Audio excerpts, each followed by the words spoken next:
Good evening everyone. तो अभी हम लोग एक मिनट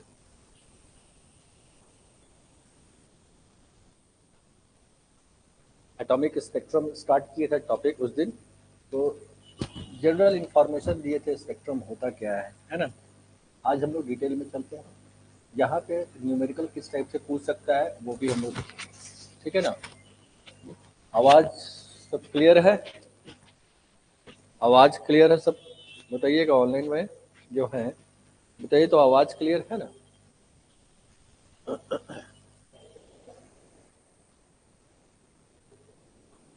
चलिए, तो देखिए कैसे होता है। इसमें स्पेक्ट्रम होता क्या है। पहले स्पेक्ट्रम जनरल टर्म हम स्पेक्ट्रम समझा रहे हैं आपको। हाँ ठीक है, थैंक यू। हम जनरल टर्म समझा रहे हैं स्पेक्ट्रम क्या होता है, उसके बाद हम समझाएंगे आपको एटॉमिक स्पेक्ट्रम क्या होता है, दोनों में फर्क क्या होता है वो हम लोग देखेंगे, ठीक है ना। तो देखिए जैसे जब बारिश होता है और बारिश रुकने के बाद कुछ ही देर के बाद आप देखिए आकाश में एक रेनबो बनता है। वो एक्चुअली में एक क्या है, वो है स्पेक्ट्रम है ना। इसमें होता क्या है कि जब बरसात के बाद जब सूरज निकलता है तो वाइट लाइट वहाँ से जो निकलता है, वाइट लाइट और जो वाटर का जो ड्रॉपलेट्स जो एटमॉस्फेयर में रह जाता है वो वाइट लाइट उसके थ्रू पास करता है। तो वाटर ड्रॉपलेट जो है ये प्रिज्म की तरह काम करता है ना, प्रिज्म की तरह। तो वहां से जब लाइट पास करता है तो व्हाइट कलर जो होता है, व्हाइट लाइट जो होता है, जो सूरज का रोशनी होता है, वो 7 कलर में बट जाता है, 7 कलर में, है ना। आपको मालूम है कि जो व्हाइट लाइट होता है वो 7 रंगों से बना हुआ होता है। तो किसका वेवलेंथ ज़्यादा होता है, किसका कम होता है, किसका फ्रीक्वेंसी ज़्यादा होता है, किसका कम होता है, वो सब यहाँ से भी क्वेश्चन पूछेगा, है ना। और जब व्हाइट लाइट, जब मान लीजिए ये प्रिज्म है, इसको वाटर ड्रॉपलेट समझ लीजिए इस टाइप से, है ना। और यहाँ पे हम लोग व्हाइट लाइट पास करा रहे हैं यहाँ से, दिस इज व्हाइट लाइट, ये व्हाइट लाइट है, यहाँ से हम लोग पास करा रहे हैं। तो होगा क्या, हाँ, तो होगा क्या, व्हाइट लाइट जैसे ही पास कराइएगा यहाँ पे तो ये क्या होगा, 7 कलर में स्प्लिट कर जाएगा, है ना। तो 60 कलर में कैसे स्प्लिट करेगा, तो देखिए ये ऐसे 2 3 4 5 6 और एक 7, ठीक है ना। तो हम लोग जो कलर लिखेंगे VIBGYOR, ठीक है। Violet, indigo, blue, green, yellow, orange, red, ये 7 कलर में व्हाइट लाइट बट जाता है, स्प्लिट कर जाता है। और ये जो स्प्लिटिंग का जो प्रोसेस होता है, लास्ट क्लास में समझाए थे हम, इसको बोलते हैं हम लोग डिस्पर्सन। एक प्रोसेस होता है जिससे कि जो सफ़ेद जो रोशनी होता है वो 7 कलर में ये बट जाता है। और सबसे ज़्यादा डेविएशन किसका हो रहा है, सबसे ज़्यादा, मान लीजिए व्हाइट कलर का जो ये डिस्पर्सन हुआ, और स्क्रीन पे जब देखेंगे ना हम लोग, तो आकाश में तो कोई स्क्रीन रहता नहीं, एटमॉस्फेयर ही एक पूरा एक स्क्रीन रहता है, तो वो पूरा रेनबो दिखाई देता है ना, अलग अलग कलर का दिखाई देता है, 7 कलर दिखाई देता है। तो हम लोग जब यहाँ पे देखेंगे कि सबसे ज्यादा डेविएशन किसका हो रहा है, ठीक है ना। तो डेविएशन देखिए, सबसे ज्यादा डेविएशन किसका होता है, वायलेट का, और सबसे कम डेविएशन। तो ये क्वेश्चन पूछता है ना। जब व्हाइट लाइट को हम लोग प्रिज्म से पास कराते हैं तो सबसे ज्यादा डेविएशन कौन से कलर का होता है, वायलेट कलर का। सबसे कम किसका होता है। उसके अलावा इसका वेवलेंथ कितना होता है, इसका वेवलेंथ याद रखिएगा आप लोग, 4000 एंगस्ट्रॉम यूनिट होता है, ठीक है। और उसका वेवलेंथ होता है लगभग लगभग 8000 एंगस्ट्रॉम, 8000 एंगस्ट्रॉम, ठीक है ना। तो जो सफेद रंग सफेद लाइट होता है, व्हाइट लाइट होता है, उसमें जो 7 कलर होता है, जिसको हम लोग विजुअल लाइट भी बोलते हैं, तो विजुअल लाइट का जो वेवलेंथ होता है कहां से कहां रेंज कर रहा है, 4000 से 8000 के बीच में, ये ध्यान रखिएगा, यहां से क्वेश्चन पूछता है। और सबसे ज्यादा डेविएशन किसका हो रहा है, वायलेट कलर का। सबसे कम डेविएशन किसका हो रहा है, रेड लाइट का। तो आप देखिए यहाँ पे कि अगर इसका वेवलेंथ बहुत कम है मतलब फ्रीक्वेंसी बहुत ज्यादा होगा, है ना, क्योंकि फ्रीक्वेंसी और वेवलेंथ क्या होगी, एक दूसरे का रेसिप्रोकल होता है, उल्टा होता है ना। तो सबसे ज्यादा फ्रीक्वेंसी इसका सबसे कम, इसका फ्रीक्वेंसी ज्यादा तो एनर्जी भी सबसे ज्यादा है यहाँ पे। तो यहाँ पे हम लोग लिख सकते हैं एनर्जी यहाँ मैक्सिमम होगा। सब इस वायलेट लाइट का एनर्जी होता है सबसे ज्यादा होता है, और रेड लाइट का एनर्जी होता है वो मिनिमम होता है ना। यहाँ पे फ्रीक्वेंसी भी मिनिमम कर लीजिएगा, और यहाँ फ्रीक्वेंसी क्या कर लीजिएगा, मैक्सिमम कर। तो यहाँ से क्वेश्चन पूछता है कि कौन से कलर का फ्रीक्वेंसी ज्यादा, किसका वेवलेंथ ज्यादा, ये सब चीज तो यहाँ से आप लोग नोट डाउन कर लीजिए। ये जनरल, ये इस टाइप का जो स्पेक्ट्रम होता है इसको हम लोग बोलते हैं कॉन्टिन्यूअस स्पेक्ट्रम। कॉन्टिन्यूअस स्पेक्ट्रम बोलते हैं इसको। जो आकाश में जो रेनबो बनता है ना, उसको कॉन्टिन्यूअस स्पेक्ट्रम बोलते हैं, क्योंकि वहां क्लियर कट लाइन नहीं बना रहता है कि यहाँ से यहाँ लाल हुआ, यहाँ से यहाँ पीला हुआ, एक के ऊपर एक ओवरलैप। यहाँ से एक गाढ़ा रंग आता है, फिर धीरे धीरे पतला होता जाता है वो, उसका फिर दूसरा कलर आ जाएगा। लेकिन कहाँ पे एक रंग दूसरे रंग से अलग अलग हो रहा है, ये कहीं भी क्लियर करके नहीं दिखाया गया है वहां पे, है ना। इसीलिए इस टाइप का स्पेक्ट्रम को हम लोग जो बोलते हैं, this is known as continuous spectrum. हम लोग का जो पर्पस है पढ़ने का स्पेक्ट्रम, हम लोग पढ़ने जा रहे हैं एटॉमिक स्पेक्ट्रम। ये तो व्हाइट लाइट का स्पेक्ट्रम था, अब हम लोग पढ़ने जा रहे हैं एटम का जो स्पेक्ट्रम बनेगा वो कैसा बनेगा, तो वो हम लोग समझने की कोशिश करते हैं, है ना। यहां देखिएगा, तो हम लिखे भी थे शायद atomic spectrum. Atomic spectrum is of two type, दो तरह का एटॉमिक स्पेक्ट्रम होता है। अच्छा, इस टाइप का स्पेक्ट्रम को हम लोग क्या बोलते हैं, लाइन स्पेक्ट्रम भी बोलते हैं या डिस्क्रीट स्पेक्ट्रम, है ना। इसका दूसरा नाम है लाइन स्पेक्ट्रम। वो कॉन्टिन्यूअस स्पेक्ट्रम था, ये लाइन स्पेक्ट्रम है ना, या डिस्क्रीट स्पेक्ट्रम। लाइन या डिस्क्रीट इसको क्यों बोलते हैं हम लोग, ये हम समझाएंगे आपको, ठीक है। नाउ एटॉमिक स्पेक्ट्रम दो तरीका का होता है। एक पहला होता है एमिशन स्पेक्ट्रम, एमिशन स्पेक्ट्रम, और दूसरा होता है एब्जॉर्प्शन स्पेक्ट्रम, एब्जॉर्प्शन स्पेक्ट्रम। दो इस टाइप का स्पेक्ट्रम होता है। तो हम लोग को जनरली डिटेल में जो पढ़ना है वो ये एमिशन स्पेक्ट्रम। हम थोड़ा सा हिंट इसका भी दे देंगे, एब्जॉर्प्शन स्पेक्ट्रम क्या होता है उसको समझा देंगे, तुरंत समझ में आ जाएगा, ठीक है। ये दो तरीका का स्पेक्ट्रम होता है। तो अब हम लोग समझने जा रहे हैं एमिशन स्पेक्ट्रम होता क्या है। तो देखिएगा आप लोग, जैसे मान लीजिए एक कंटेनर के अंदर हम एक कोई गैस रख रहे हैं, इसके अंदर कोई गैस का मॉलिक्यूल है, और जनरली हम लोग को जो सिलेबस में है हाइड्रोजन स्पेक्ट्रम मांगता है। एटॉमिक स्पेक्ट्रम का मतलब हम लोग सिलेबस में जो है हाइड्रोजन स्पेक्ट्रम, मतलब हाइड्रोजन गैस से जो रेडिएशन निकलेगा, हाइड्रोजन एटम में से जो रेडिएशन निकलेगा या एनर्जी जो निकलेगा वो किस टाइप का स्पेक्ट्रम बनाएगा, वो हम लोग को समझना है। तो यहाँ पे हम क्या किए हैं, एक कंटेनर के अंदर गैस लिए हैं, ठीक है ना। यहाँ थोड़ा सा ओपनिंग किए हुए हैं, यहाँ पे ये गैस है, तो यहाँ पर लिखे हैं atomic gas hydrogen heated with electric current. Electric current से इसको हीट करेंगे, इलेक्ट्रिक करंट। इस कंटेनर में हाइड्रोजन गैस रखा हुआ है, और इस गैस को हम लोग हीट कर रहे हैं इलेक्ट्रिक करंट के प्रेजेंस में, है ना, इलेक्ट्रिक करंट के प्रेजेंस। तो इलेक्ट्रिक करंट के जब प्रेजेंस में हीट कर रहे हैं तो देखा गया कि यहां से एक रोशनी निकलेगा, रेडिएशन निकलेगा एक, है ना।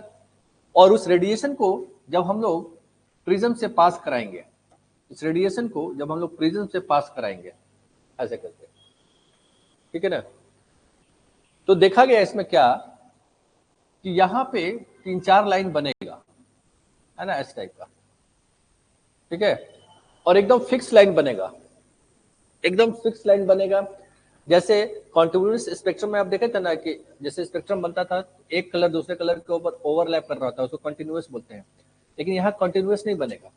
इसको फोटोग्राफिक प्लेट पे जब हम लोग स्क्रीन पे लेते हैं तो इसका पिक्चर कैसा दिखेगा, देखिएगा, पिक्चर इस टाइप से दिखेगा। अगर प्लेट पर कोई लेंगे, जो स्पेक्ट्रम यहाँ पर डेवलप करेगा ना, तो यहाँ पे ऐसा ऐसा ऐसा कुछ इस टाइप से कुछ लगा रहेगा, लाइन रहेगा, और ये लाइन जो रहेगा ये चमकता हुआ लाइट रहेगा, ठीक है। और ये जो काला काला है ये एक्चुअली में काला काला रहेगा, ये ध्यान रखिएगा। यहाँ ये डार्क है, ये पूरा डार्क रहेगा, काला काला रहेगा, ठीक है। और यहाँ पे चमकता हुआ कोई लाल रहेगा, कोई ऐसा रहेगा, अलग अलग कलर का, है ना, कोई पीला रहेगा, कोई लाल रहेगा, कोई अलग चमकता हुआ। तो मतलब ये लाइन स्पेक्ट्रम है ना। लेकिन आप देखिए जो रेनबो आकाश में जो बनता है वह कंटिन्यूअस था, पूरा यहाँ से यहाँ लाल, यहाँ से यहाँ पीला, यहाँ से यहाँ हरा, ऐसे टाइप का था। लेकिन यहाँ पे ये फिक्स लाइन है, यही चमकता हुआ रहेगा। ये ग्रीन है तो ग्रीन है, ये लाल है तो लाल है, एकदम लाइन रहेगा। इसीलिए इसको बोलते हैं लाइन या फिर डिस्क्रीट स्पेक्ट्रम। अब ये लाइन स्पेक्ट्रम जो यहाँ से स्पेक्ट्रम बना, मतलब लाइट हम लोग जो पास किए, देखिए ध्यान से समझिएगा, यहाँ हाइड्रोजन गैस लिए, इलेक्ट्रिसिटी पास कराए, गर्म हुआ है, हाइड्रोजन यहाँ से रोशनी निकला है, कोई क्यों निकल रहा है रेडिएशन, यहाँ से रेडिएशन क्यों निकल रहा है वो हम समझाएंगे अभी। तो यहाँ से रेडिएशन, इसको जब प्रिज्म से पास कराएंगे तो यहाँ पे एक फोटोग्राफिक प्लेट लगा हुआ है, फोटोग्राफिक प्लेट लगा हुआ है, फोटोग्राफिक प्लेट लगा हुआ है। इस फोटोग्राफिक प्लेट पे लाइन लाइन लाइन बनेगा, ऐसे इस टाइप का लाइन बनेगा। आकाश में जैसे रोशनी बन रहा है वैसे नहीं, यहाँ से यहाँ तक लाइन है, यहाँ से लाल है, यहाँ से यहाँ पीला, वैसा नहीं, ये लाल है, ये पीला है, ये हरा है, इस टाइप का ये बनेगा लाइन स्पेक्ट्रम, इसको बोलते हैं, ठीक है ना। यहाँ पर लिखा हुआ लाइन या डिस्क्रीट स्पेक्ट्रम, इस टाइप का पिक्चर दिखाई देगा आपको। अब ऐसा क्यों बन रहा है तो वो हम लोग समझेंगे, ऐसा क्यों हो रहा है कि हाइड्रोजन गैस को जब हम लोग बना रहे हैं तो इस टाइप का पिक्चर आ रहा है। अब एक चीज समझिएगा, जैसे हम लास्ट क्लास में भी समझाए थे कि दुनिया में किसी भी दो आदमी का जो फिंगरप्रिंट सेम नहीं होता है, उसी तरह से अगर हम या हाइड्रोजन की जगह पे कोई दूसरा गैस ले लेते हैं, जैसे ऑक्सीजन ले लेते हैं, हीलियम ले लेते हैं, कोई भी अलग अलग गैस ले लेते हैं यहाँ पे, उसका जो लाइन स्पेक्ट्रम बनेगा ना वो अलग अलग तरीका का होगा। तो हायर क्लासेस में जब जाते हैं हम लोग तो वहां पे स्पेक्ट्रोस्कोपी एक अलग टॉपिक ही है, एमएससी में स्पेक्ट्रोस्कोपी, है ना। तो वो सिलेबस हम लोग पीजीटी में पढ़ाते हैं, स्पेक्ट्रोस्कोपी ना, अलग टॉपिक है। स्पेक्ट्रोस्कोपी में मतलब क्या होता है समझिए, इसमें क्या है कि स्पेक्ट्रम का, ये लाइन का स्पेक्ट्रम देखकर हम बता देंगे यहाँ पे हम कौन सा गैस लिए हुए हैं। जैसे हर गैस का जो स्पेक्ट्रम होगा वो कैरेक्टरिस्टिक होगा, वो फिक्स होगा, है ना। जो एक्सपर्ट लोग होता है इसको देख के तुरंत पकड़ लेगा कि हाँ वहां पे कौन सा गैस है, उसी का स्पेक्ट्रम बन रहा है, ठीक है ना। और इसीलिए हर गैस का एक अपना एमिशन स्पेक्ट्रम होता है, फिक्स, है ना, हर गैस का। अब दिमाग में ये भी आएगा कि ऐसा क्यों हो रहा है ना, कि आकाश में जब रेनबो स्पेक्ट्रम बनता है या रेनबो बनता है, जब वो कंटिन्यूअस होता है, या इतना दूर तक लाल रहेगा, इतना दूर तक पीला रहेगा, ऐसे ऐसे करके रहता है, और वही क्लियर कट बाउंड्री नहीं रहता है। लेकिन यहाँ पे एक लाइन आ रहा है, ये चमकता हुआ, बाकी काला काला रहेगा, अंधेरा रहेगा, यहाँ पे ये चमक रहा होगा, ये भी चमक, लाइन चमक रहा होगा, व्हाइट व्हाइट जो है वो चमक रहा होगा। ऐसा क्यों हो रहा है, और इसको हम लोग लाइन या डिस्क्रीट स्पेक्ट्रम क्यों बोलते हैं, वो हम लोग पूरी डिटेल में अब जाकर समझा रहे हैं आपको, और इसी पर बेस्ड हम लोग न्यूमेरिकल भी देखेंगे, ठीक है ना। चलिए देखिए, तो एक्सप्लेनेशन हम दिखा रहे हैं आपको, एक्सप्लेनेशन फॉर लाइन या फिर डिस्क्रीट स्पेक्ट्रम।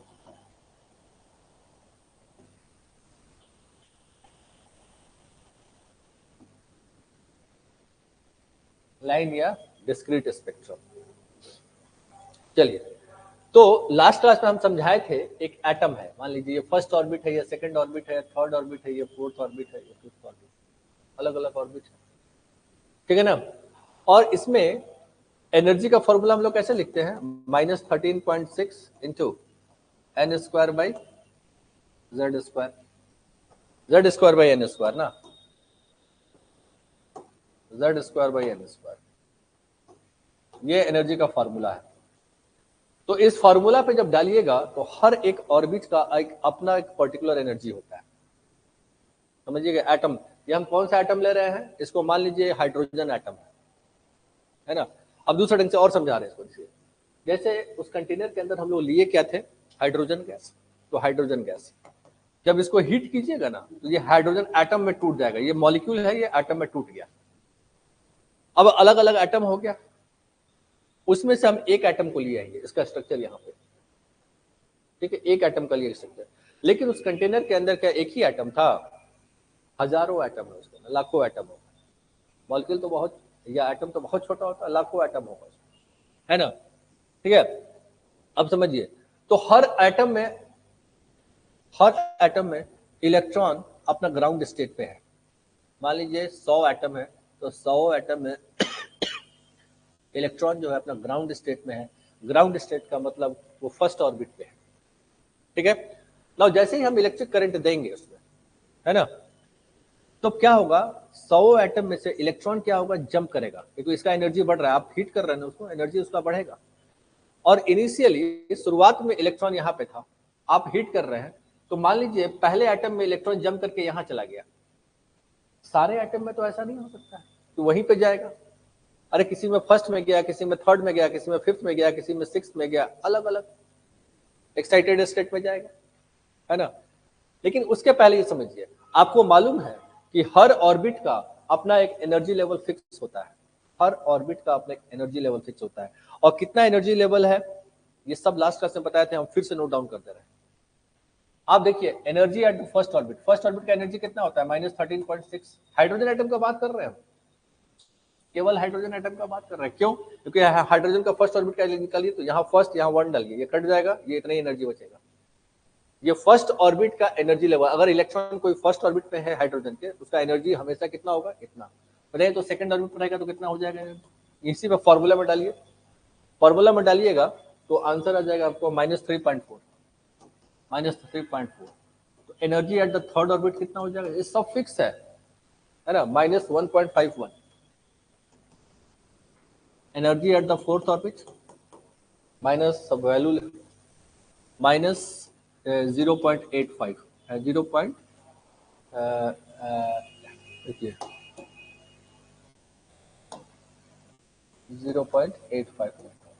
तो आप देख रहे हैं कि इलेक्ट्रॉन को जब हम एनर्जी दे रहे हैं, तो ये इलेक्ट्रॉन किसी एटम में यहां चला जा रहा है, किसी दूसरे एटम में वही इलेक्ट्रॉन, क्योंकि हर एटम के अंदर एक ही इलेक्ट्रॉन है, ये समझ लीजिएगा।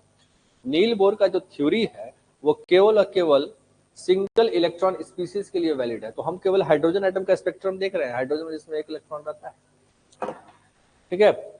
अब पहले एटम में मान लीजिए पहला एटम में इलेक्ट्रॉन यहां से यहां जंप कर गया, दूसरे एटम में देख रहे हैं कि यहां से इलेक्ट्रॉन यहां पे गया। हर एटम में अलग अलग एनर्जी लेवल पे इलेक्ट्रॉन जंप एक्साइटेड स्टेट पे गया, ठीक है। लेकिन जब ये इलेक्ट्रॉन रिटर्न बैक होगा ग्राउंड स्टेट पे, तो वो एनर्जी एमिट करेगा। जितना एनर्जी एब्जॉर्ब किया था, जैसे हीट दिए हम इलेक्ट्रिसिटी से, हीट दिए तो एनर्जी बढ़ा है, इसका चल गया यहाँ पे। अब जैसे हम सोर्स हटा दिए हीटिंग वाला, तो ये इलेक्ट्रॉन जाएगा यहाँ पर, कोई जरूरी नहीं यहीं पे जाएगा, यहाँ पर भी जा सकता है, यहाँ पर भी जा सकता है, यहाँ पर भी, कहीं भी जा सकता है ये रिटर्न बैक। लेकिन एक चीज ध्यान रखना पड़ेगा कि जब रिटर्न बैक होगा तो यहाँ से रेडिएशन बाहर निकलेगा, यहाँ से रेडिएशन बाहर, एक तरह का रोशनी निकलेगा या रेडिएशन उसको बोल लीजिए, बाहर निकलेगा, एनर्जी बोल दीजिए, एनर्जी निकलेगा वहां से बाहर। वो एनर्जी जो रेडिएशन निकला वहां से, उसका एनर्जी कितना होगा, जो रेडिएशन निकला वहां से उसका एनर्जी कितना होगा। तो एनर्जी मतलब फोटोन निकलेगा, मतलब लाइट निकलेगा यहाँ से, जब से एनर्जी यहाँ से रिटर्न हुआ ना इलेक्ट्रॉन, तो ये एनर्जी ऑफ द फोटोन रहेगा। तो what is the energy of the photon, light जो निकला यहाँ से, लाइट पार्टिकल बोल लीजिए या, है ना, उसका एनर्जी कितना रहेगा। तो कितना एनर्जी रहेगा, अरे भाई इसका एनर्जी माइनस इसका एनर्जी, समझ में आ रहा है क्या। इसको हम लोग ऐसे कर दें, energy at the initial orbit minus energy at the final orbit. मतलब इनिशियली इलेक्ट्रॉन कहाँ था, जंप करने में, एक्साइटेड स्टेट में, एक्साइटेड स्टेट में, ठीक है। या फिर इसको ऐसे कर लीजिए, या फिर इसको ऐसे कर लीजिए, हाइयर ऑर्बिट ये है और लोअर ऑर्बिट ये है। हाइयर एनर्जी, यहाँ पे एनर्जी ज्यादा है, यहाँ पे एनर्जी कम है, तो मतलब हाइयर से लोअर एनर्जी पे इलेक्ट्रॉन जब जंप किया, तो उतना अमाउंट ऑफ एनर्जी जो एब्जॉर्ब किया था वो रिलीज कर देगा एनर्जी। वो एनर्जी रेडिएशन के फॉर्म में वो वहां से निकलेगा बाहर। अब वो जो रेडिएशन निकला बाहर वहां से, ठीक है, उस रेडिएशन को, उसी रेडिएशन को हम लोग ध्यान देखिएगा, उस जो रेडिएशन निकला वहां से, उसी रेडिएशन को हम लोग क्या पास करा रहे हैं, हम लोग प्रिज्म से पास करा रहे हैं, और तब जाके ये लाइन आ रहा है स्पेक्ट्रम। अब ये लाइन पर्टिकुलर लाइन क्यों आ रहा है ये भी समझिएगा, कि मान लीजिए पहले एटम में इलेक्ट्रॉन पांचवे से, यहां से समझिएगा इसको, इलेक्ट्रॉन यहां से देखिए, 5वें से पहले में गया तो एक फ्रीक्वेंसी का लाइट निकला होगा, जो फ्रीक्वेंसी का लाइट निकला होगा, यार समझिए इसको, जो फ्रीक्वेंसी का लाइट निकला होगा, है ना, तो एक फ्रीक्वेंसी का लाइट निकला मतलब उसका एक ही वेवलेंथ होगा। उस वेवलेंथ का लाइट जब यहां से पास करेगा तो उसका एक ही ना लाइन बनेगा, यहाँ पे एक लाइन बनेगा। मान लीजिए दूसरा एटम है, दूसरा में इलेक्ट्रॉन मान लीजिए फिफ्थ में नहीं के सिक्स में चला गया, सिक्स से दूसरे पे गिरा, तो वहां से एक दूसरा रोशनी निकलेगा, रेडिएशन बाहर निकलेगा, उसका फ्रीक्वेंसी या वेवलेंथ अलग होगा, तो वो भी रोशनी जब निकलेगा यहां से तो वो अलग लाइन बनाएगा यहाँ पे। और एक एक लाइन, ये चमकता हुआ लाइन है ना, ब्राइट लाइट बोलेंगे इसको, ये चमकता हुआ जो लाइट है, एक एक लाइन एक वेवलेंथ को रिप्रेजेंट कर रहा है, एक फ्रीक्वेंसी को रिप्रेजेंट कर रहा है, एक एनर्जी को रिप्रेजेंट कर रहा है, ठीक है। लेकिन आकाश में जो रेनबो बनता है, स्पेक्ट्रम बनता है, वहां पे आप ध्यान दीजिएगा कि यहां से यहां तक लाली है, यहाँ डीप रेड है तो यहाँ हल्का रेड है, ऐसे ऐसे चलता है, फिर दूसरा कलर आ गया, समझ में आया। लेकिन यहाँ पे एक ही लाइन है, मान लीजिए ये लाल है तो एक ही लाइन रेड लाइट है, यहाँ पे ये येलो है, इस टाइप का शार्प लाइन आएगा, शार्प ब्राइट लाइट आएगा। अब ये लाइन क्यों आ रहा है, 100 हाइड्रोजन एटम है वहां पे, हीट किए, किसी में सेकंड ऑर्बिट पे गया, किसी में थर्ड पे, किसी में फिफ्थ पे, किसी में एट्थ में, और फिर रिटर्न हो रहा है, कोई थर्ड पे गया, कोई फर्स्ट पे गया, कोई वो सेकंड पे गया, तो जैसे जैसे रिटर्न होगा कितना अमाउंट ऑफ एनर्जी निकलेगा उसमें से, रेडिएशन कितना एनर्जी वाला निकलेगा, और जब दोनों ऑर्बिट का जो डिफरेंस होगा वही ना निकलेगा बाहर। यहाँ देखिए जितना अमाउंट ऑफ एनर्जी का डिफरेंस होगा, यहां से यहां तक का डिफरेंस, वही एनर्जी बाहर निकलेगा। मान लीजिए दूसरा एटम है, वही हाइड्रोजन उसी कंटेनर के अंदर, अब हाइड्रोजन यहाँ पे था, अब यहां से यहां गया, किसी में यहां से यहां गया, अलग अलग, तो जितना भी वहां से रेडिएशन से निकलेगा सबका एक अलग फ्रीक्वेंसी होगा, पर्टिकुलर एक ही फ्रीक्वेंसी का लाइट निकलेगा वहां से, और उसको जब हम लोग प्रिज्म से पास कराएंगे तो एक शार्प लाइन आएगा, इसीलिए इसको हम लोग बोलते हैं लाइन स्पेक्ट्रम, ठीक है। तो अब यहां समझिए हम लोग को निकालना क्या है, आपसे क्वेश्चन क्या पूछेगा, ठीक है, क्वेश्चन क्या पूछेगा कि एक हाइड्रोजन एटम है, उसको हीट किया, इलेक्ट्रॉन गया सिक्स्थ ऑर्बिट पे, और सिक्स्थ ऑर्बिट पे जब रिटर्न बैक हुआ ग्राउंड स्टेट पे, सिक्स से ग्राउंड स्टेट पे फर्स्ट ऑर्बिट पे गया, तो जो रेडिएशन निकला वहां से बाहर, जो रेडिएशन बाहर निकला, उस रेडिएशन का फ्रीक्वेंसी कितना है, वेवलेंथ कितना है, एनर्जी कितना है, यही सब तो पूछता है। यहां से यहां इलेक्ट्रॉन गया तो कैसे, पहले ये समझिए, पहले लाइन या डिस्क्रीट स्पेक्ट्रम तो समझ में आ गया होगा क्यों बन रहा है ऐसे करके, हम फिर से पूरा का पूरे को समराइज कर रहे हैं, उसके बाद हम लोग इस पर न्यूमेरिकल देखेंगे कैसे बनेगा, शॉर्टकट ट्रिक दिखाएंगे आपको। देखिए इस कंटेनर के अंदर हम हाइड्रोजन गैस लिए हैं, एटॉमिक स्पेक्ट्रम देख रहे हैं, हाइड्रोजन गैस लिए हैं, बहुत सारा मॉलिक्यूल होगा इसके अंदर, तो हाइड्रोजन बॉन्ड में, हाइड्रोजन मॉलिक्यूल में कौन सा बॉन्ड होता है, कोवेलेंट बॉन्ड, ऐसे बॉन्ड होता है, तो ऐसा बहुत सारा मॉलिक्यूल है इस टाइप से, इसके अंदर कंटेनर के अंदर बहुत सारा मॉलिक्यूल है, हम इसको इलेक्ट्रिक करंट से हीट कर रहे हैं कंटेनर को, तो वो एनर्जी जब दे रहे हैं तो ये बॉन्ड टूटेगा हाइड्रोजन का, अब ये हाइड्रोजन अलग अलग हो गया, तो ऐसा ऐसा हाइड्रोजन इस कंटेनर के अंदर बहुत सारा है ना, बहुत सारा एटम है, ऐसा करके हम हीट किए जा रहे हैं, और जब हीट किए जा रहे हैं तो ऐसा ऐसा स्ट्रक्चर बहुत सारा एटम होगा इस टाइप का, जहां पे इलेक्ट्रॉन जंप करके यहाँ पे गया है, यहाँ इसका इलेक्ट्रॉन यहाँ से यहाँ जंप करके गया है, किसी में 7वां में गया होगा, किसी में 8वें गया होगा, और जब रिटर्न बैक होता है वो, तो उतना अमाउंट ऑफ एनर्जी निकाल देगा। कितना अमाउंट ऑफ एनर्जी निकालेगा वो, रेडिएशन जो निकलेगा, तो डिफरेंस ऑफ दोनों एनर्जी, जिस ऑर्बिट पे इलेक्ट्रॉन था पहले, वहां से कहाँ पे गिरा वो, लोअर ऑर्बिट पे, उस दोनों का एनर्जी का जो डिफरेंस होगा उतना ही एनर्जी का रेडिएशन बाहर निकलता है, ठीक है। और फिर वो जब हम स्पेक्ट्रम ये फोटोग्राफिक प्लेट पे जब लेंगे उसको, वो लाइन दिखाएगा, एक पर्टिकुलर लाइन दिखाएगा, क्यों, क्योंकि पर्टिकुलर स्पेसिफिक वेवलेंथ का ही लाइट निकलेगा वो, या फिर स्पेसिफिक फ्रीक्वेंसी का ही लाइट एक पर्टिकुलर वेवलेंथ का रहेगा। लेकिन एक चीज समझिएगा ध्यान से, हम बार बार समझा रहे हैं आपको, कॉन्टिन्यूअस स्पेक्ट्रम में आप जब देखिएगा यहां से यहां तक पूरा लाल है, लेकिन लाइन स्पेक्ट्रम में केवल ये लाइन लाल है, दोनों में फर्क समझिएगा, यहां से यहां तक लाइन है कंटिन्यूअस स्पेक्ट्रम, यहाँ पे गाढ़ा रंग होता है, यहाँ पे हल्का होता चला जाता है, यहाँ पे एक ही लाइन रहेगा। अब एक लाइन होने का रीजन समझ लिया आप लोग, क्योंकि जब किसी एटम के अंदर इलेक्ट्रॉन यहां से यहां गया और रेडिएशन निकला, एनर्जी, उस एनर्जी, अगर वो एनर्जी लाल रंग से मैच कर रहा है तो एक पर्टिकुलर लाल रंग का ही ना लाइन बनाएगा यहाँ पे कंटिन्यू, ये यहाँ से यहाँ लाइन नहीं रहेगा, लाल नहीं रहेगा, एक ही लाइन रहेगा।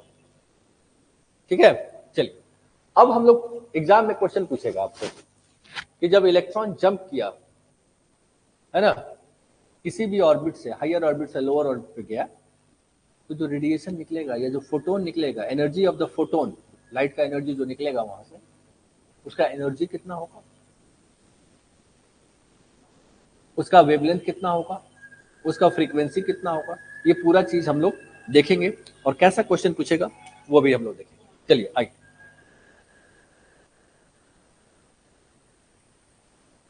Shortcut formula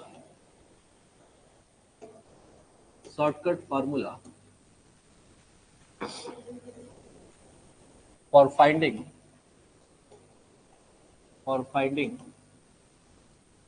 wavelength of emitted photon. Shortcut formula for finding wavelength of emitted photon. तो एमिट जो फोटोन करेगा, लाइट या जो भी निकलेगा बाहर, है ना, यहां से यहां गिरेगा, इसको हम लोग मान लेते हैं N2 ऑर्बिट, इसको मान लेते हैं N1 ऑर्बिट, N2 से N1 में गया। ठीक है, तो यहां से एनर्जी जो निकलेगा, इसका एनर्जी कितना होगा, एनर्जी ऑफ द फोटोन कितना होगा, photon this is equal to energy at the higher orbit N2 orbit minus energy at the first orbit, या इनिशियल कहां पे गिरा, फाइनली यहां से फाइनली यहां पे गिरा, मतलब हायर से लोअर पे गया। ठीक है, अच्छा ये जो एनर्जी निकला यहां से बाहर, ऐसे एनर्जी का फॉर्मूला क्या होता है, hc लैम्डा होता है। एनर्जी को तो ऐसे नहीं लिखते हैं, hc लैम्डा, और यही वेवलेंथ निकालना है हम लोग, जो एनर्जी निकला ना यहां से बाहर, उस एनर्जी का वेवलेंथ कितना था, यही तो हम लोग को निकालना, ठीक है। नाउ अब देखिए इस एनर्जी लेवल पे, यहां पे इलेक्ट्रॉन जब आया जंप करके यहां पे, तो यहां पे एनर्जी कितना होगा इसका, तो एनर्जी आपको मालूम -13.6 into Z square by N2 square लिखे यहाँ पे, minus energy at this orbit, है ना, मतलब यहां से कोई जरूरी नहीं यहीं पे गिरेगा, यहां से यहां पर भी गिर सकता है, वो यहां से यहां पर भी गिर सकता है, तो इसीलिए हम लोग यहाँ पे क्या लिखे, -13.6 into Z square by N1 square, ये ऐसे, ये फॉर्मूला लिखिए। हायर से लोअर ऑर्बिट पे इलेक्ट्रॉन गिरा तो उतना ही अमाउंट ऑफ एनर्जी बाहर निकलेगा। इस ऑर्बिट पे एनर्जी कितना था आपको मालूम है, हर ऑर्बिट पे इलेक्ट्रॉन का एनर्जी कितना होता है उस फार्मूला से आप जानते हैं, फार्मूला में पुट कीजिएगा, आपको किस ऑर्बिट पे इलेक्ट्रॉन का एनर्जी कितना है आपको मालूम चल जाएगा। ठीक है, अब इसको हम लोग माइनस करते हैं, देखिए ये माइनस माइनस प्लस हो जाएगा, इसको इधर लिख लीजिए पहले, जेड स्क्वायर बाई, और यहाँ पे माइनस कर लीजिए आप, -13.6 इंटू जेड स्क्वायर बाई, इस टाइप से कर लीजिए इसको। ठीक है, ये हायर ऑर्बिट है, 2 नंबर जो है वो हायर ऑर्बिट, ध्यान रखिएगा ये 2 नंबर जो है हायर ऑर्बिट। अब यहां से फॉर्मूला निकालिए, -13.6 इंटू, आप इसको ऐसे कर लीजिए, into Z square 1 minus N1 square minus 1 minus N2 square, ऐसे कर लीजिए। अभी हम यहाँ पे डिटेल में लिखेंगे यहाँ पे, इसके बाद यहाँ चलते हैं हम लोग, है ना, यहीं पे इसी पन्ने पे हम पूरा डिटेल समझा रहे हैं आपको। नाउ हमको निकालना है वेवलेंथ, ये जो रेडिएशन निकला जो, वो लाल रंग या हरा रंग जो भी रंग का स्पेक्ट्रम बनाएगा, फोटोग्राफिक प्लेट पर जो लाइन स्पेक्ट्रम बनाएगा, एक पर्टिकुलर लाइट होगा, वेवलेंथ का होगा, उसका वेवलेंथ कितना होगा वही तो निकालने जा रहे हैं। ठीक है ना, तो अब देखिए यहाँ पे हमको ये निकालना है, तो अब हम लोग क्या करें यहाँ पे फॉर्मूला में, इसको देखिएगा 1 बाई, इसको ऐसे कर लीजिए 13.6 डिवाइड बाई HC, यहाँ पे आइए 1 by N1 square minus 1 by N2 square, यहाँ पे जेड स्क्वायर कर लीजिए। चलिए पहले देखिए यहां तक हम बढ़े कि नहीं, इसको एससी को हम लोग उस तरफ ले गए, नीचे ले गए, यहाँ पे 1/λ आया, हम 1/λ वेवलेंथ, ये फॉर्मूला डेरिवेशन। अब ध्यान दीजिए 13.6 इज ए कांस्टेंट, ये प्लैंक्स कांस्टेंट है, ये भी एक कांस्टेंट, ये स्पीड ऑफ लाइट, ये भी एक कांस्टेंट। सारे वैल्यू को जब डाल दीजिएगा यहाँ पे, ठीक है ना, ये सब सारे वैल्यू को जब डाल दीजिएगा तो आपका फॉर्मूला जो बनेगा वो बनेगा 1.09 into 10⁻7 1 n1 square minus 1 n2 square, ये z स्क्वायर। ये फॉर्मूला है आपका वेवलेंथ निकालने का, ठीक है। तो ये जो ये 10⁻7 है, ध्यान रखिएगा 10⁻7, ये 1.09 इंटू 10⁻7 होता है, इसको क्या बोलते हैं देख लीजिए, Rydberg's constant, Rydberg's constant. This is equal to 1.09 into 10⁻⁻ क्या है 7, 10⁻7 है ना, हाँ 7 मीटर इनवर्स में।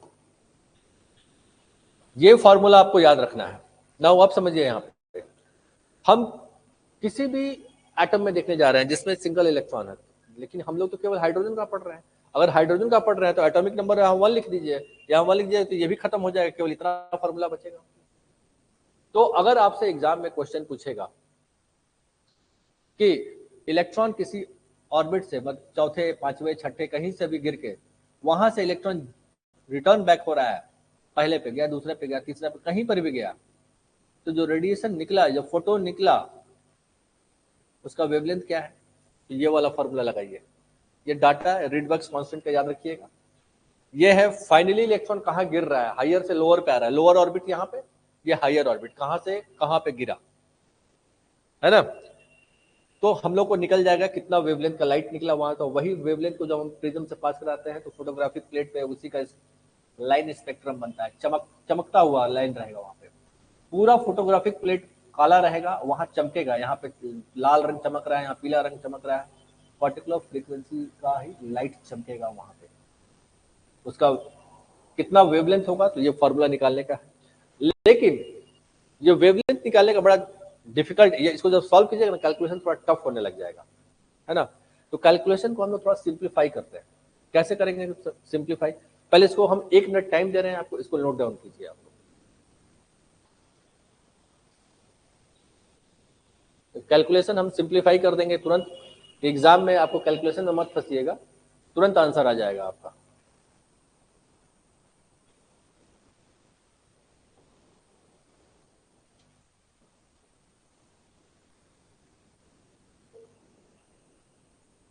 क्योंकि वेवलेंथ निकालने जब आएगा एग्जाम में तो 1/, जिसको जो सॉल्व कीजिएगा तो 1/λ आएगा आपका आंसर, लेकिन हमको तो लैम्डा निकालना है, केवल 1/λ नहीं निकालना है, केवल लैम्डा निकालना है।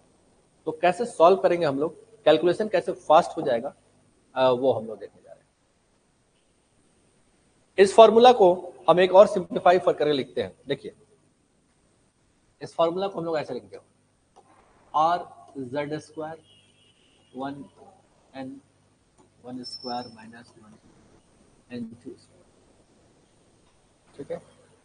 अब ध्यान रखिएगा ये n2 जो है ये हायर ऑर्बिट है, कंफ्यूज मत कीजिएगा, हायर ऑर्बिट, ये n1 क्या है, लोअर ऑर्बिट, कंफ्यूजन नहीं होना चाहिए। r क्या है, रीडबर्ग्स कांस्टेंट, अभी हम लोग देख लिए, है ना, रीडबर्ग्स कांस्टेंट।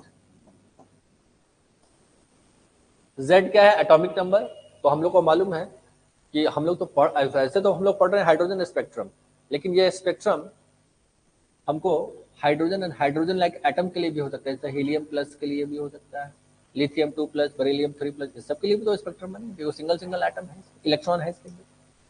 तो z के जगह पर ये एटॉमिक नंबर, ये तो जब सॉल्व कीजिएगा तो आंसर आ जाएगा 1/λ। अब उसको सॉल्व करते रहिएगा, टेढ़ा फंस जाइएगा, उलझ जाइएगा, तो एक सिंपल ट्रिक दिखा रहे हैं आपको, है ना, कि 1/λ इज इक्वल टू, या 1/r is equal to, 1/r is equal to, this is approximately exam में सॉल्व करने के लिए हम बता दे रहे हैं, दिस इज अप्रोक्सीमेटली 911 एंगस्ट्रॉम होता है। 1/r का वैल्यू 1/r का वैल्यू 911 एंगस्ट्रॉम होता है। एग्जाम में कैसे सॉल्व कीजिएगा, अभी हम क्वेश्चन दिखाएंगे, आप लोग को बताएंगे कैसे इसका इस्तेमाल करेंगे और कितना शॉर्टकट तरीका से न्यूमेरिकल तुरंत बन जाएगा हम लोग से, है ना। 1/r का वैल्यू इतना लिखिएगा, आप क्वेश्चन तुरंत सॉल्व हो जाएगा।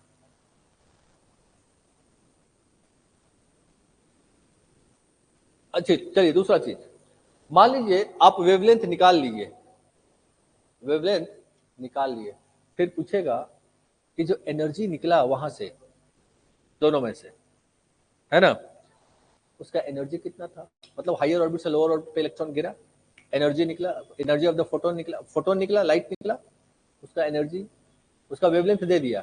कि मान लीजिए कैसे क्वेश्चन दे दिया कि थर्ड ऑर्बिट से सेकंड ऑर्बिट पे इलेक्ट्रॉन गिरा, तो रेडिएशन जो निकला, है ना, उसका वेवलेंथ का एक वैल्यू दे दिया आपको, पूछेगा कितना एनर्जी होगा उसका बताइए।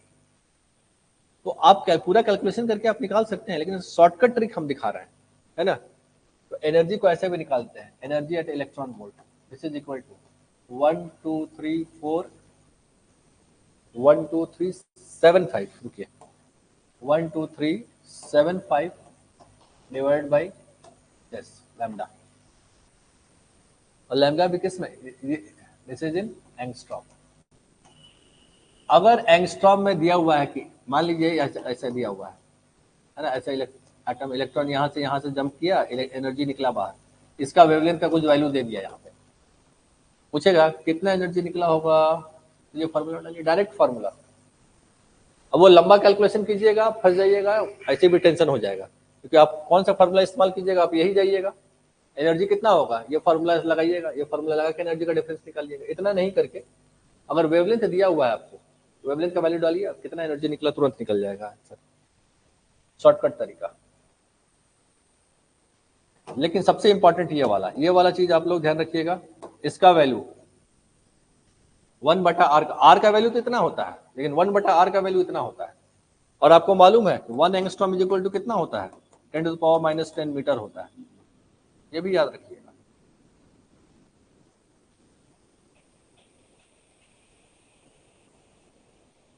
ठीक है,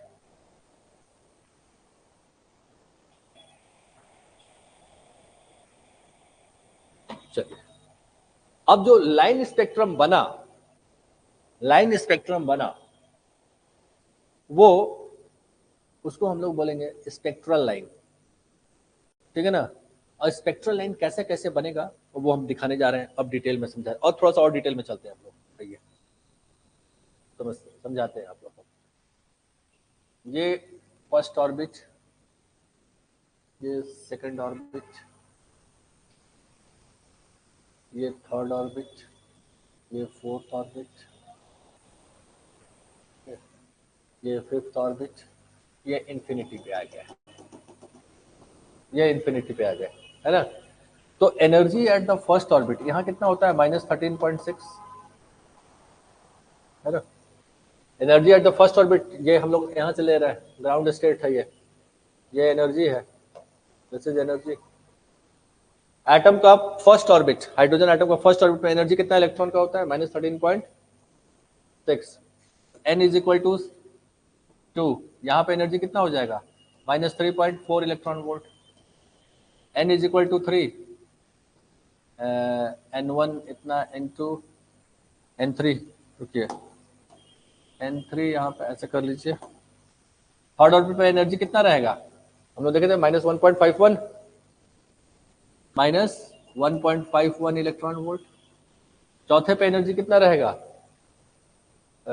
minus n is equal to 4 में -0.85 इलेक्ट्रॉन वोल्ट। ठीक, अब इसको हम पूरा समझाने जा रहे हैं। मान लीजिए किसी एटम में हम इतना हीट दिए कि वो इलेक्ट्रॉन इंफिनिटी पे चला गया, n is equal to infinity, n is equal to infinity, तो एनर्जी कितना हो जाएगा यहाँ पे, 0 इलेक्ट्रॉन वोल्ट। फिर वो इलेक्ट्रॉन ग्राउंड स्टेट पे आएगा अपना, मान लीजिए यहां से इलेक्ट्रॉन यहां पर भी जा सकता है, यहां से इलेक्ट्रॉन यहां पर भी आ सकता है, यहाँ से इलेक्ट्रॉन यहाँ पे भी आ सकता है, यहाँ से इलेक्ट्रॉन यहाँ पर भी आ सकता है, यहाँ से 2 बार हो गया, देखिएगा यहाँ से इलेक्ट्रॉन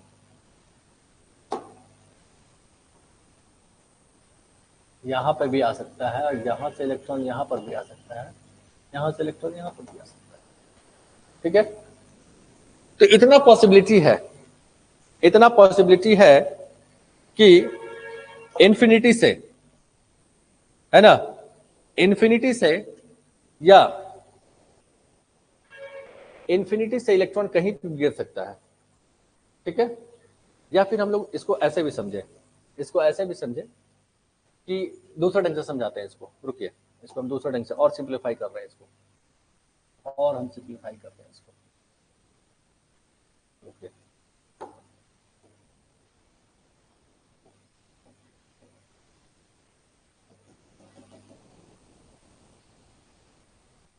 मान लीजिए इलेक्ट्रॉन यहां से यहां भी गिर सकता था, यहां से यहां पे, उल्टा ढंग से हम समझा रहे हैं, यहां से यहां पे गिर सकता था, यहां से यहां भी गिर सकता था, इसे भी गिर सकता है। हम क्या बताएं कि किसी एटम में इलेक्ट्रॉन फर्स्ट ऑर्बिट पे जंप किया हुआ, किसी में सेकंड, किसी में थर्ड, किसी में फोर्थ, किसी में फिफ्थ, अलग अलग बहुत हजारों एटम है उसके अंदर, एनर्जी दिए है, किसी में फर्स्ट ऑर्बिट पे गया, किसी में थर्ड पे, अलग अलग एनर्जी लेवल पे इलेक्ट्रॉन गया, और सब रिटर्न बैक हो रहा है। ठीक है, तो अब समझिएगा, देखिएगा ध्यान से, देखिए इनिशियली इलेक्ट्रॉन कहां पे था, शुरुआत में हायर ऑर्बिट का हम बात कर रहे हैं, हायर ऑर्बिट का, है ना, या N2 कर लीजिए इसको, N2 कर लीजिए इसको, हायर ऑर्बिट कहां से गिरा है, सेकंड से गिरा हो, थर्ड से गिरा हो, 2 3 4, कहां से, इन्फिनिटी से भी गिर सकता है। मतलब इलेक्ट्रॉन हायर ऑर्बिट 2 से लेकर इन्फिनिटी कहीं पे गिरा, कहीं पर भी इलेक्ट्रॉन हो, और फाइनली वो कहां गिरे, फर्स्ट ऑर्बिट पे, फाइनली कहां गिरे वो, फर्स्ट ऑर्बिट पे। तो जो रेडिएशन निकलेगा, जो लाइट या रोशनी निकलेगा, एनर्जी ऑफ फोटोन निकलेगा वहां से, जो एनर्जी जो निकलेगा, उसका एक नाम दे दिया गया है, उसका नाम होता है लाइमन सीरीज। क्या होता है, लाइमन सीरीज, लाइमन सीरीज। और लाइमन सीरीज जो होता है वो अल्ट्रा वायलेट रीजन का होता है। हमको बताइए, क्या ultraviolet region, ultraviolet light को आप देख सकते हैं क्या, इम्पॉसिबल, नहीं देख सकते। तो आप समझिए, अगर electron second orbit, third orbit, किसी भी हायर ऑर्बिट से अगर पहले ऑर्बिट पे इलेक्ट्रॉन गिरता है, तो जो एनर्जी निकलेगा, जो रेडिएशन निकलेगा, उसका नाम दे दिया गया है, और उसका नाम क्या है, लाइमन सीरीज। ठीक है, और लाइमन सीरीज जो होगा वो किस रेंज का होगा, अल्ट्रा वायलेट रीजन का होगा, वो हमको दिखाई नहीं देगा। ठीक है ना, नाउ नेक्स्ट पॉसिबिलिटी देखिएगा, नेक्स्ट पॉसिबिलिटी, अभी इलेक्ट्रॉन किसी भी हायर ऑर्बिट से कहां गिर रहा था, पहले में, किसी भी हायर ऑर्बिट से इलेक्ट्रॉन कहां गिर रहा था, पहले में। तो जो रेडिएशन निकला उसका नाम हम लोग क्या बोल रहे हैं, लाइमन सीरीज, जो कि अल्ट्रा वायलेट रीजन का होता है ना। दूसरा, दूसरे पे आइए, अब मान लीजिए दूसरा कंडीशन ये भी हो गया कि अब ये तीसरे से दूसरे पे गिरा, चौथे से यहां पे, पांचवे पे, फिर इंफिनिटी से, अब फाइनली इलेक्ट्रॉन कहां पे गिर रहा है, सेकंड ऑर्बिट पे। अभी तक इलेक्ट्रॉन कहां गिर रहा था, फर्स्ट ऑर्बिट पे, अब इलेक्ट्रॉन कहां गिर रहा है, सेकंड ऑर्बिट पे। ठीक है, तो अब देखिए, ये केस नंबर 1 हम लोग देख लेते हैं, अब केस नंबर 2 देख लेते हैं यहां पर, केस नंबर 2, यहां पे देखिएगा N2 फाइनली कहां होगा, 3 होगा, 4 होगा, 5 होगा, से लेकर इन्फिनिटी कहीं तक भी, और इलेक्ट्रॉन कहां गिरे, सेकंड ऑर्बिट पे। मतलब किसी भी हायर ऑर्बिट से इलेक्ट्रॉन अगर सेकंड ऑर्बिट पे गिरता है, तो जो रेडिएशन निकलेगा वही रेडिएशन हम लोग देख पाते हैं, इसके अलावा कोई रेडिएशन हम लोग नहीं देख पाएंगे। ध्यान से समझिएगा कि जो इलेक्ट्रॉन, जब इलेक्ट्रॉन किसी भी हायर ऑर्बिट से, हायर ऑर्बिट का मतलब third, fourth, fifth, six, seven से लेकर इन्फिनिटी से, वहां तक कहीं से भी इलेक्ट्रॉन जंप बैक करेगा जब, और कहां गिरेगा, फाइनली सेकंड ऑर्बिट पे, तो जो रेडिएशन निकलेगा वहां से बाहर, जो एनर्जी ऑफ द फोटोन निकलेगा वहां पे, वो क्या होगा, वही हम लोग को दिखाई देता है, लाल पीला हरा हम लोग को दिखाई देगा, उसको हम लोग बोलते हैं बाल्मर सीरीज, है ना, इसको हम लोग क्या बोलेंगे, बाल्मर सीरीज। Balmer series. और सीरीज जो होता है विजिबल रीजन का होता है, विजिबल रीजन का होता है, ये ध्यान रखिएगा, विजिबल रीजन। तो लाल पीला हरा गुलाबी जो भी रहेगा आपको, इसी कभी भी इलेक्ट्रॉन अगर किसी भी हायर ऑर्बिट से सेकेंड ऑर्बिट पे गिर रहा होगा तभी आपका जो रोशनी निकलेगा वहां से, रेडिएशन जो निकलेगा वही आपको दिखाई देगा।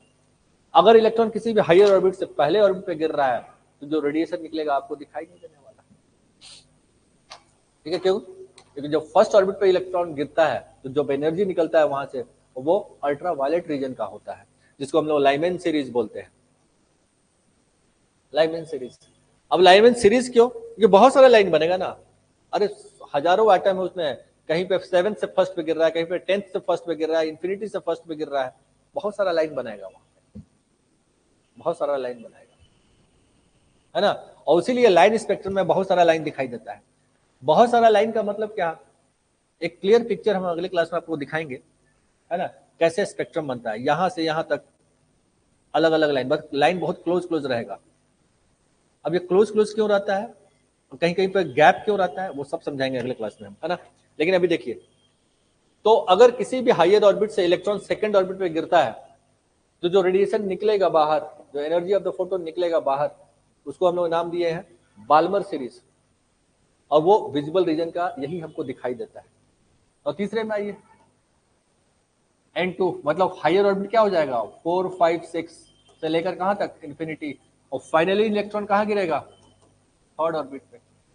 मतलब अब 4 में आइए, यहां से इलेक्ट्रॉन यहां पे आएगा, है ना, यहां से इलेक्ट्रॉन थर्ड में नहीं आएगा, 4 में आएगा, 4 में आएगा। कहां पे गिर रहा है, थर्ड में, हाँ थर्ड में, ठीक। तो इंफिनिटी से थर्ड में गया, यहां से थर्ड में गया, फोर्थ से थर्ड में गया, यहां से थर्ड फोर्थ में गया, अलग अलग पॉसिबिलिटी। तो अगर किसी भी हायर ऑर्बिट से इलेक्ट्रॉन जंप बैक कर रहा है और वो तीसरे ऑर्बिट पे जाकर रुक रहा है, तीसरे ऑर्बिट पे, तो जो रेडिएशन निकलेगा बाहर उसको हम लोग बोलते हैं पैशन सीरीज, पैशन सीरीज। देखिए आप, किसी भी हायर ऑर्बिट से इलेक्ट्रॉन जंप करके पहले ऑर्बिट में गिरा तो लाइमन सीरीज, सेकंड ऑर्बिट पे गिरा तो बाल्मर सीरीज, थर्ड ऑर्बिट पे गिरता है किसी भी हायर ऑर्बिट से तो पैशन सीरीज। तो चौथा हायर ऑर्बिट क्या हो जाएगा, 5, 6, 7, कहीं से भी, इंफिनिटी से कहीं से भी, ये कहां पे गिरे, फाइनली ये फोर्थ ऑर्बिट पे गिरे। तो इसको बोलते हैं हम लोग Brackett series, Brackett series, Brackett series.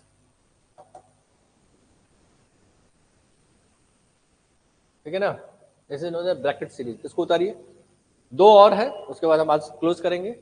ये कॉन्सेप्ट पूरा ले लीजिए, अगले क्लास में हम लोग क्वेश्चंस बनाएंगे, न्यूमेरिकल बनाएंगे इस पे।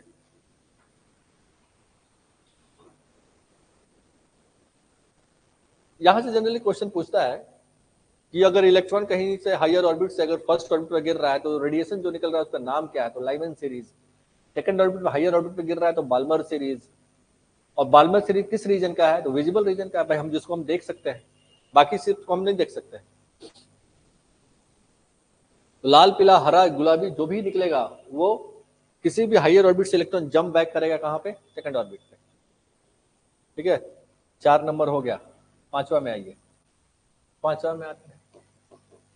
तो N2 यहाँ पे है ना, यहाँ पे 6, 7, 8 से लेकर इंफिनिटी कहीं से भी, फाइनली कहाँ गिरेगा ये, फाइनली कहाँ गिरेगा ये, 5 पे गिरेगा। यहाँ देखो वहां कहाँ गिर रहा था, 4 पे गिर रहा था, यहाँ 5 पे गिरेगा, फाइनली 5 पे गिरेगा। तो 5 पे जो गिरेगा इसका नाम रखेंगे हम लोग P fund series, P fund series.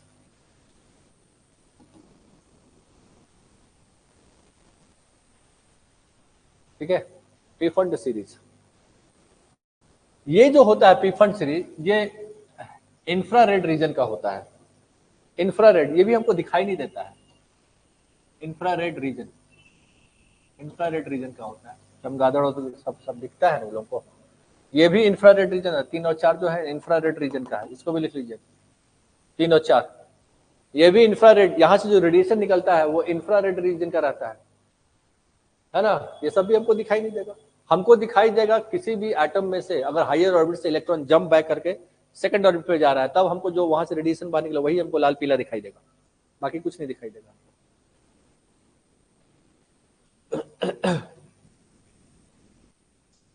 ठीक है, यहां तक आगे बढ़ते हैं। लास्ट यहाँ पे नाउ सिक्स्थ, अब n टू हायर ऑर्बिट हम लोग 7, 8, 9 कुछ भी ले लीजिए इंफिनिटी, और n इन 1 इज इक्वल टू 6 ऑर्बिट पे गिरेगा, है ना। तो हमफेरिस सीरीज बोलते हैं इसको,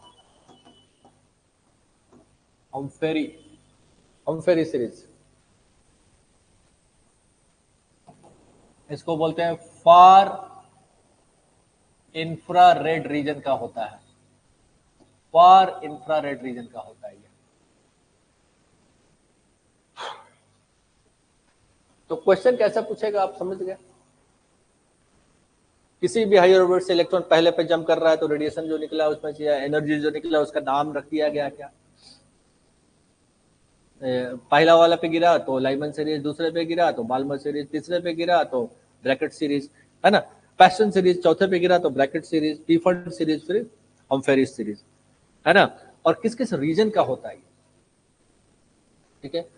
तब अब आपको समझ में आ रहा होगा कि एटम का लाइन स्पेक्ट्रम क्यों बनता है, समझ में आया। लेकिन जब रोशनी होता है, व्हाइट लाइट जो हम लोग सूरज का रोशनी जब पास करता है प्रिज्म के थ्रू, मतलब वाटर ड्रॉपलेट के थ्रू, तो वहां कंटिन्यूअस स्पेक्ट्रम बनता है, मतलब इतना यहां से यहां तक लाल रंग, यहां से यहां पीला रंग, ठीक है। लेकिन लाइन स्पेक्ट्रम में क्या होता है, एक पर्टिकुलर लाइन बनेगा वहां पे, बाकी सब जगह काला काला, एक जगह चमकता हुआ दिखाई देगा, फिर चमकता हुआ दिखाई देगा, दिस इज लाइन स्पेक्ट्रम, ठीक है। तो आज भर के लिए हम लोग इतने ही रखते हैं, अगले क्लास में हम लोग इसी को कंटिन्यू करेंगे, है ना, और यहाँ पे हम लोग न्यूमेरिकल बनाएंगे, ठीक है। Thank you.